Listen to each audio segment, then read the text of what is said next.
This is the Prograde V90 version UHS-II card. It comes in this awesome little package. I'm like, I still can't stop laughing about it. I got two of them. Let's talk about it.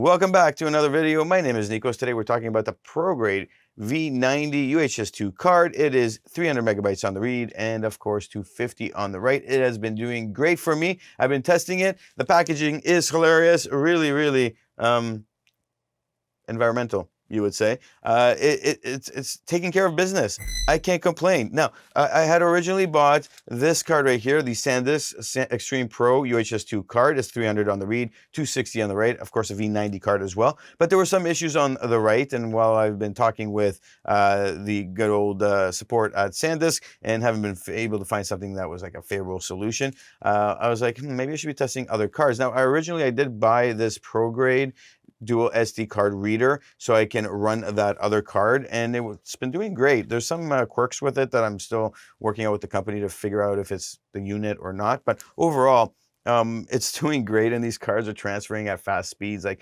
everything is moving smoothly with these cards. I wasn't expecting it, and overall yeah, I'm gonna just run you through the numbers now and then give you a quick recap of what I'm experiencing.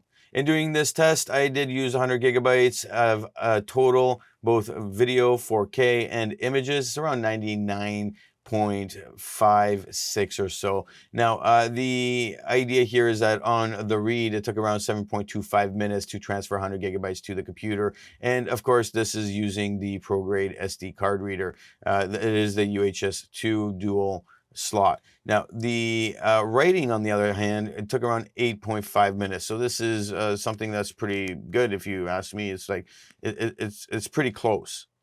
Looking at the average speed on 100 gigabytes for video, we're getting about 292 megabytes per second on the transfer. And then on the write, we're getting around 246. So there is a drop that is normal, and we would see a drop like this on the writing, since, you know, you can't write more than 250 megabytes per second anyways. And when we're looking at the drop for the images on the right, it is, you know, it is a significant drop. I'd like to see this around 200 for sure. But on the reading of the images in total, 249 is not bad. And not seeing that drop is something that is good. And it's significant if you think about it when it comes to the smaller files that you're transferring. However, it is within margin of what we want to see. When we're looking at the idea of both putting them together, we do see the comparison, and this average would work nice on any kind of read. So you would be sitting there averaging around, you know, a 280 to 285 to 290 if you're more video. But if you're more images, then clearly it'll drop to around 260 or so. When you're looking at it in terms of the writing, though, we do see this drop, and it is significant when you're looking at both in this manner. And you got to think about what you're going to use the card for. Now, if you're thinking about it in terms of a comparison with the SanDisk did drop down to like 67 on average. So that is more significant and a cause for concern. Now, since there are two drives, you will see two different letterings, and I'm going to show you two of these here. The idea here would be that I did test both cards on the different slots, and this was the average I was getting: 304 megabytes second on the read and 280 on the write. Comparing this to the H drive, we are again getting similar results. So this is exactly what we want to be seeing.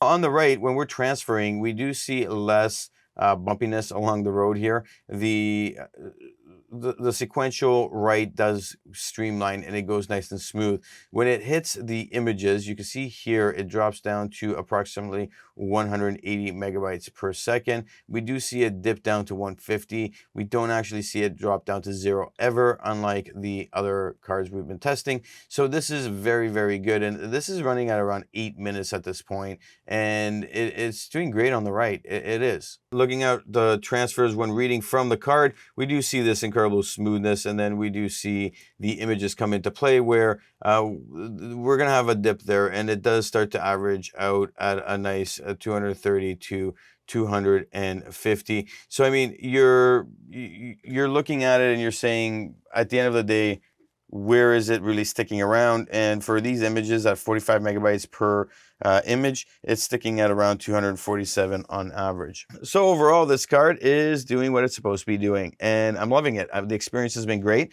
and I can't complain. Now, originally, the reason I went for the newer 300 megabytes per second car V90 card was because I was utilizing this. This was given to me from Henry's, the place I bought the camera from. The associate there was like, you don't need anything else. I never checked the codecs, and the codec in the Canon R requires a V60 for 4K all-I. Everything else, though, no problem. This card is fine. So did it work? Yes, but I would see glitchiness and I would see some issues with it. But you know, it would still record. The buffer was doing its thing in the camera. Now, at the same time, I was looking at it and I was like, always like, oh, why is the camera always slow when I'm taking pictures? But online, people are like, you know, and you know, this fixes everything. And the reason was again, it's not fast enough to clear everything off the buffer from the camera. I did purchase the SanDisk version 128 gigabytes. It does have an issue with the writing. And now that I have this with 256 gigabytes, I can't complain. I can record so much more. So overall, this card has been great. And you got to put this into perspective. The price point is awesome. Now, doing a quick search for Prograde V90 cards, you do see the 128 gigabytes coming in at $249, and then of course the 256 dual pack for $449. The individual cards are a good price point at $249, and when you're looking at this and you're asking yourself, well, you know, on the price point here at $249 and on the price point of $139, when we compare this to something like the SanDisk, which is $164 on sale, this is a pretty good deal. And overall, Prograde, it's a newer company. It's been around for like 3-4 years now, I guess. And it looks like everybody's starting to back this company. They're doing a great job and they're following through on their mandate. So the warranty is there. It's all looking solid from a perspective of me using this and moving forward. So of course I gotta have to do some long-term tests with this and have my other cards around me if there ever a situation. But from what I'm understanding, what I'm seeing right now, the results are really promising. Overall, these cards are looking pretty good. I can't complain.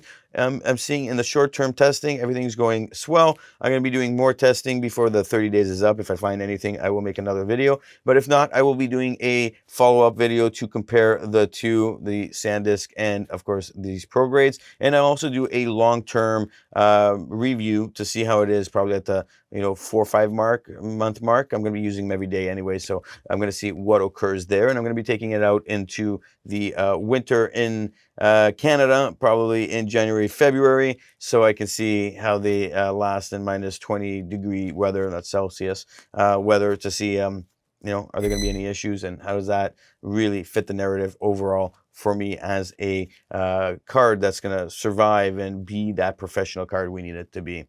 Hit a like, hit a subscribe, and of course, check out these 2 videos.